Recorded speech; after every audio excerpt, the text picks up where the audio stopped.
Hello, welcome to Practical Piano, or welcome back if you're new.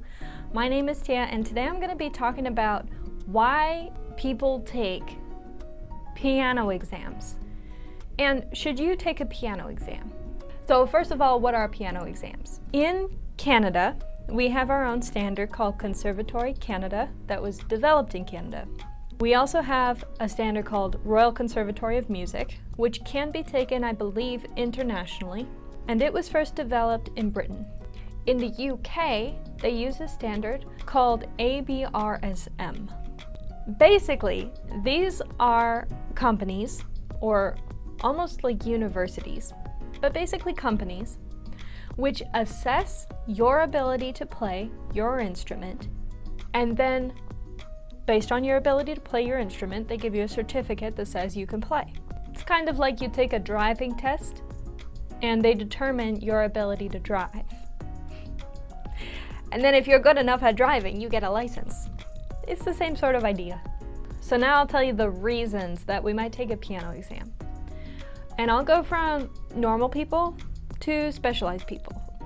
So for most normal people who are learning piano, usually we're learning for fun, we're learning for a hobby, we're learning for discipline, we're learning because our parents made us learn, we're learning because it's something we always wanted to do, or we're learning because there's songs we want to learn to play. So normal everyday people, you go to work, you have school, you have a life, and piano is something that you're doing on the side as you go about your life.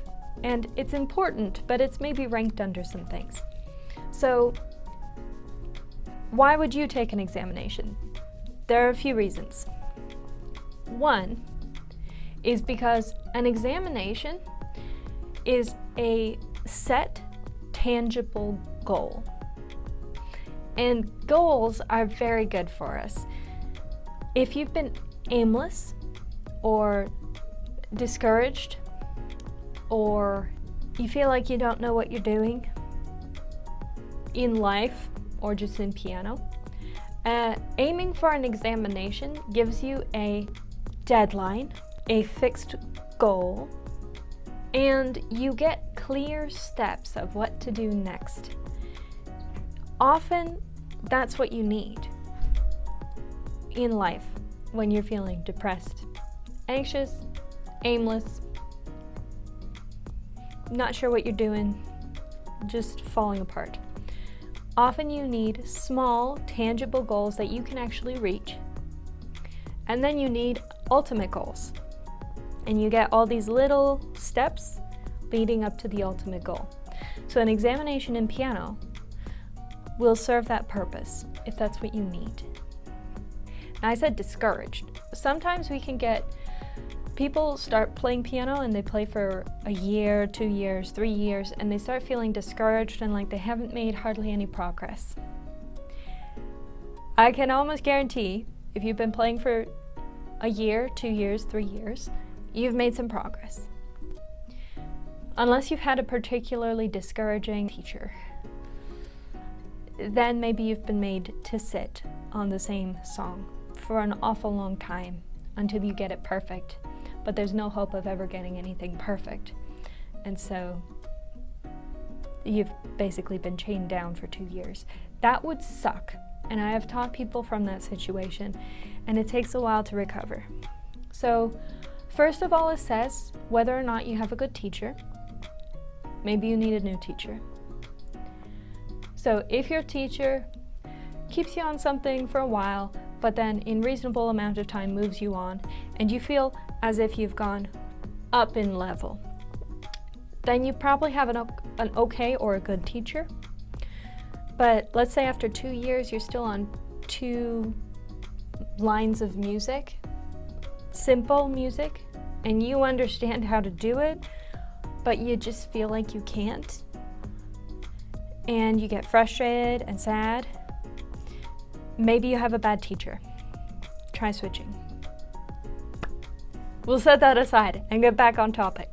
Some discouragement can be from a bad teacher, but some discouragement can be from insecurity, not sure of yourself, or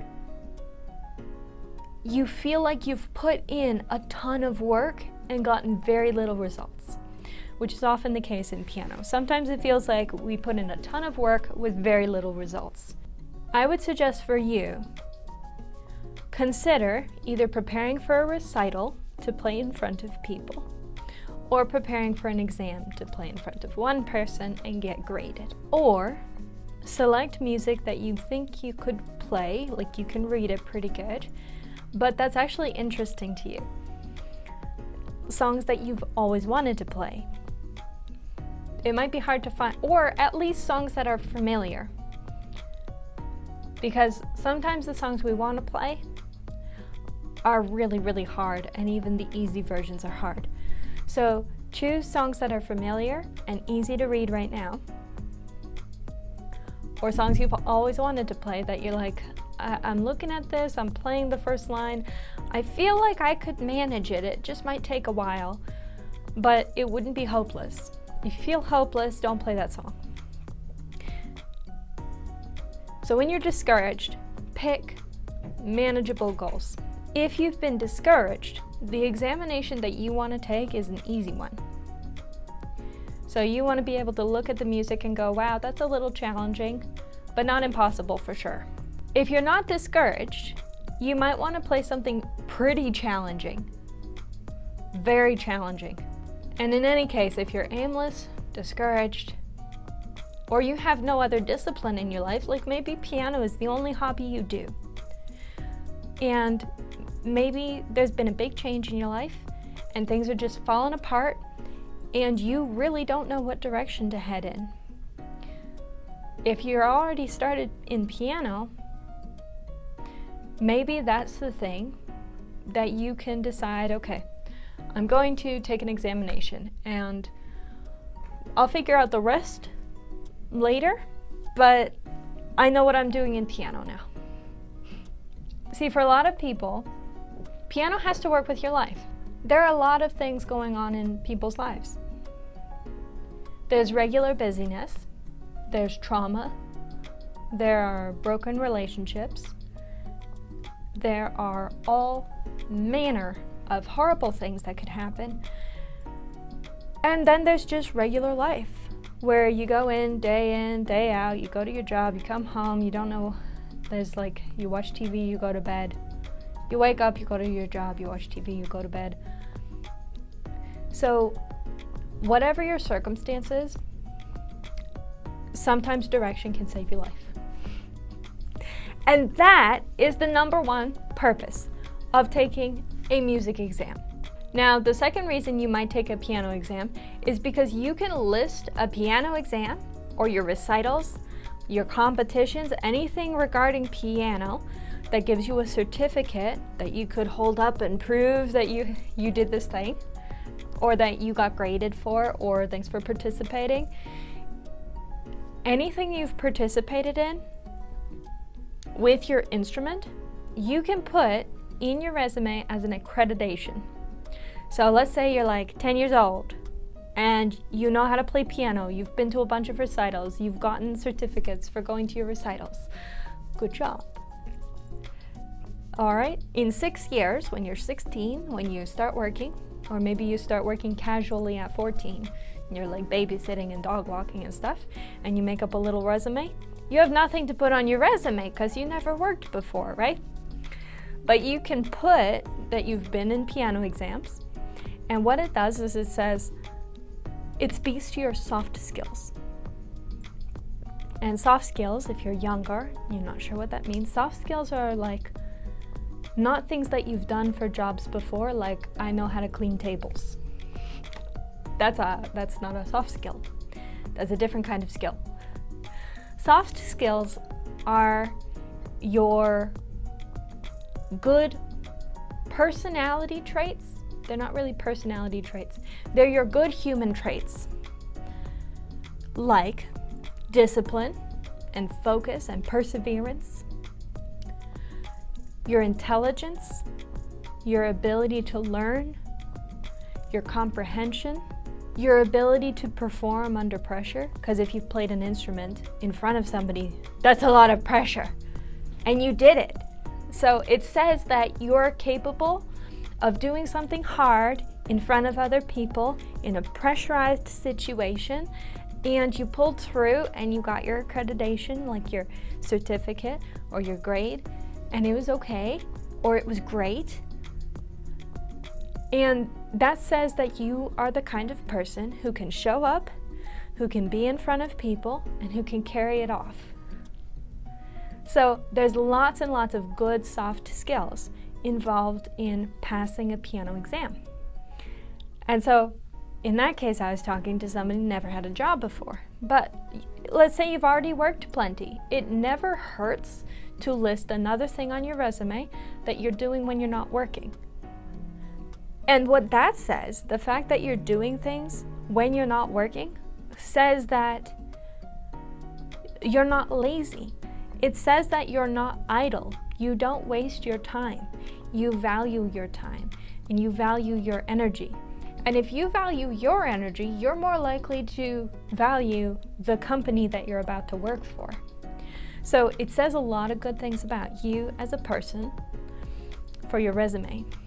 Or let's say you're going to go to university and you have to apply for the university, and I assume people still write papers about why they should be accepted into the university, like whether they're or not they're a qualifying student. I'm pretty sure that's still a thing.